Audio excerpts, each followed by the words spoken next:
Hare Krishna. So Krishna has spoken Gita, and after that, Krishna is speaking about what will happen when someone gives this knowledge of Gita to devotees.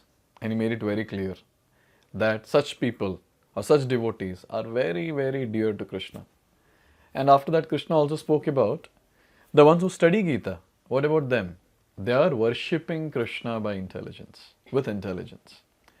And now Krishna is speaking about, okay, people are not very much interested. There's some category of people not very much interested to go deep in Bhagavad-gita. But then, they happen to hear Gita. So what about them? What will happen to them? This is given in Shloka number 71. Shraddhavan anasuyascha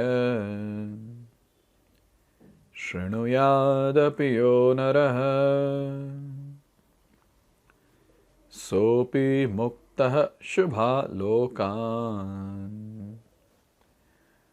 Prapnuyat punya karmana. So here Krishna is saying, and Shrunuyad api yah naraha, and one who, yah naraha, one who, Shrunuyad api, listens. How?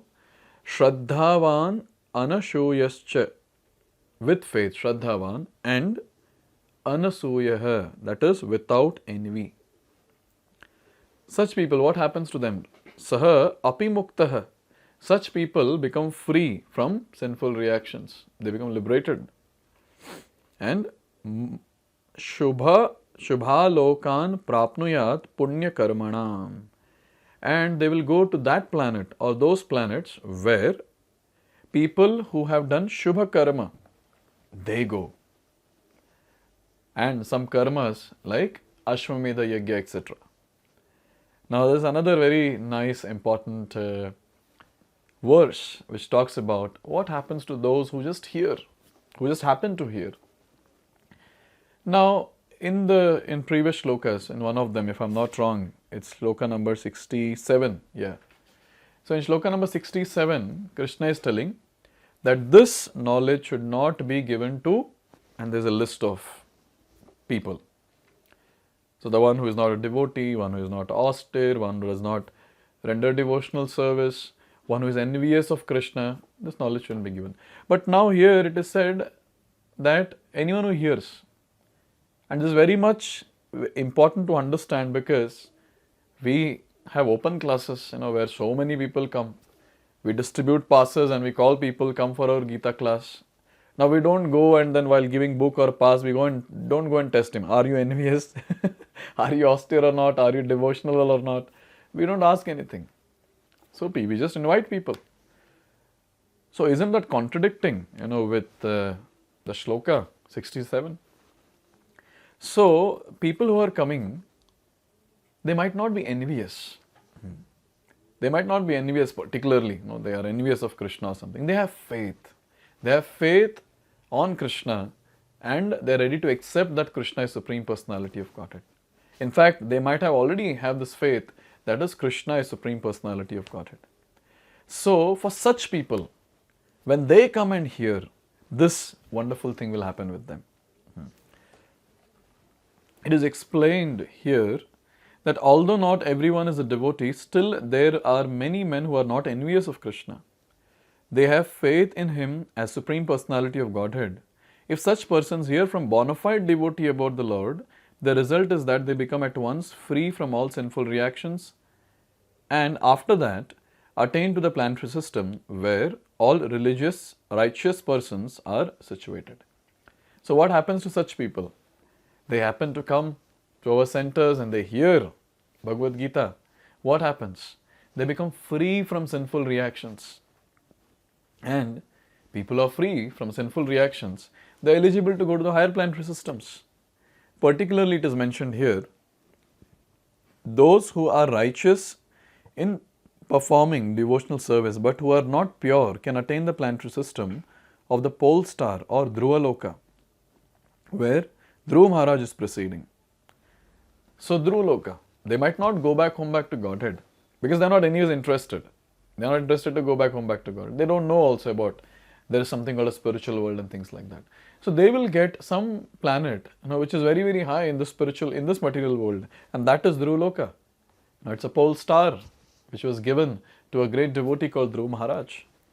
So this is a very important thing to note, that those who are not very deep in Krishna consciousness and devotional service, the ones who are not aspiring to go back home, back to Godhead, but they are hearing Bhagavad-gita, they will get a very good destination.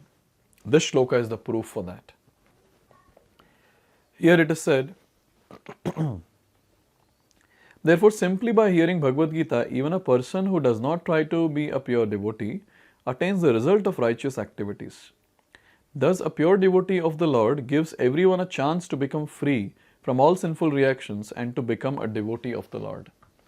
So, in the Vedic times, people would not be interested to enjoy in this world. They would do a lot of yajna to go to higher planetary system. Because actual enjoyment, material enjoyment, is actually there in the higher planetary system, not here in this filthy Bhuloka. Nothing is there in this Bhuloka. It's very, very filthy according to the Shastra. So they would aspire to go, and for that they would prepare throughout their life. And how will they prepare?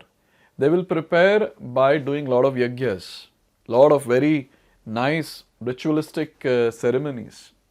Now, this is a very important point to note, that these yajnas and various rituals which are mentioned, they are not so easy.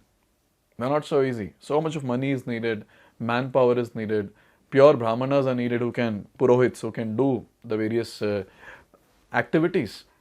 So, it's a very important point to note that in the current day and age, how can we find such pure brahmanas who can do, or purohits who can do such yajnas? And even if we find, do we have enough money for doing that? Enough time for doing that? So nice, just by hearing Gita with faith, not being envious of Krishna, the person attains the same result what those people are attaining. Isn't that wonderful? This is the glory of just hearing Gita. This is the glory. Generally, those who are free from sinful reactions, those who are righteous, very easily take to Krishna consciousness. And say the person goes a bit deeper.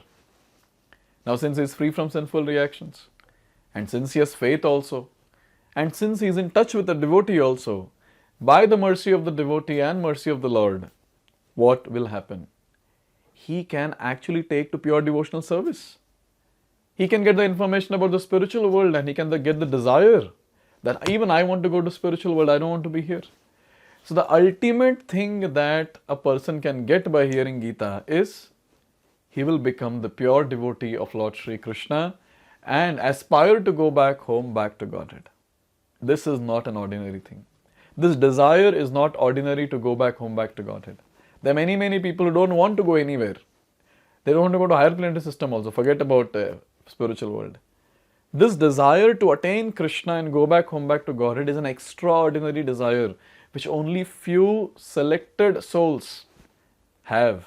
In fact, has been bestowed to them by pure devotees and the Lord Himself. So just by reading Gita, just by hearing Gita, this is going to happen. Can you imagine that?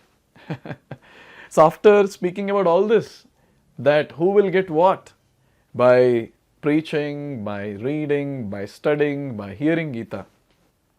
Now Krishna is going to make a very important point. In fact, he is going to ask a question. But before that, hope it's very clear that whoever we are, we have to preach the message of Gita. Very, very important. We have to find out those people who are pious, non-envious, speak about Gita. We have to do this paropakar. As students of Gita, it's our responsibility. It's our responsibility to distribute this knowledge of Gita. We cannot just keep it to ourselves.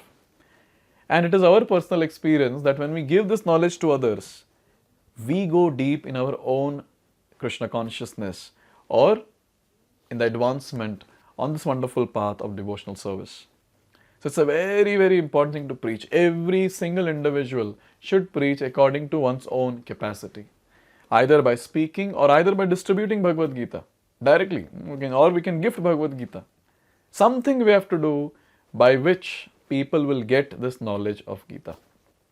So yes, so Krishna has spoken all this, and now he's looking at Arjun and he's asking a question. Now what is this question? We are almost towards the end of Gita, and now Krishna is asking a question. What is that question? Let's see this in the next video. Hare Krishna. Hare Krishna, Hare Krishna.